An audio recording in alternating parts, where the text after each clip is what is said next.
Breaking news. It is the most detailed look yet at the sprawling corruption case against Alderman Ed Burke.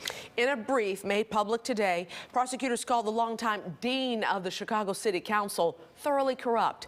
WGN's Mike Lowe joins us now with more on that. Mike. And good evening to both of you. Burke has been under indictment since May of 2019, and for the last 2 years, his legal team has sought to have a judge toss out evidence collected on wiretaps.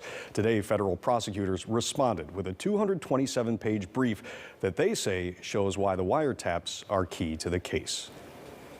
Ladies and gentlemen, come to order. Today marked the first time Chicago City Council members appeared inside the chambers since the beginning of the pandemic a year ago. But that was hardly the biggest news at City Hall today. It was the revelation of the stunning new details in the corruption case against Alderman Ed Burke, who received a fist bump from the mayor and then a verbal slap from the mayor. By his own words, in wiretapped conversations, Alderman Burke said and did things that not only were improper, it seemed to be illegal. In a 227-page brief filed in federal court today by the U.S. Attorney's Office, prosecutors alleged again and again Burke shamelessly tied official action to his law firm's receipt of business. Burke's legal team had argued that prosecutors were overzealous when they raided his office in November of 2018. It was revealed that he was the target of a wide-ranging corruption investigation that included wiretaps, and he may have been recorded secretly by his longtime city council colleague, who is now believed to be a cooperating witness, Danny Solis. Burke's lawyers sought to have those wiretaps thrown out of court, but in their filing, prosecutors argued that the evidence should be admissible, saying the government acted more than reasonably in investigating Burke's conduct, and called the 77-year-old alderman, quote, thoroughly corrupt and worthy of prosecution.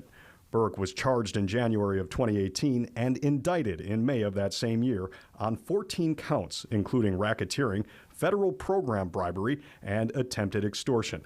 One of the key examples prosecutors detailed is Burke's alleged attempt to strong-arm the developers of the Old Main Post Office, an $800 million development, into using his law firm to appeal property taxes.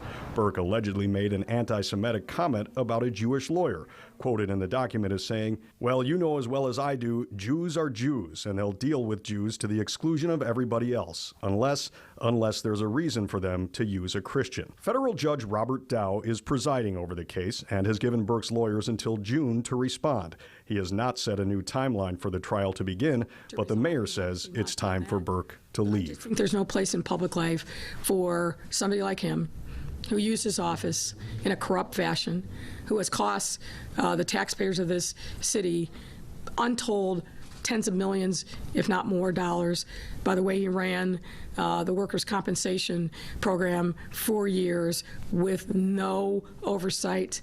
We're going to be cleaning up that mess for years to come.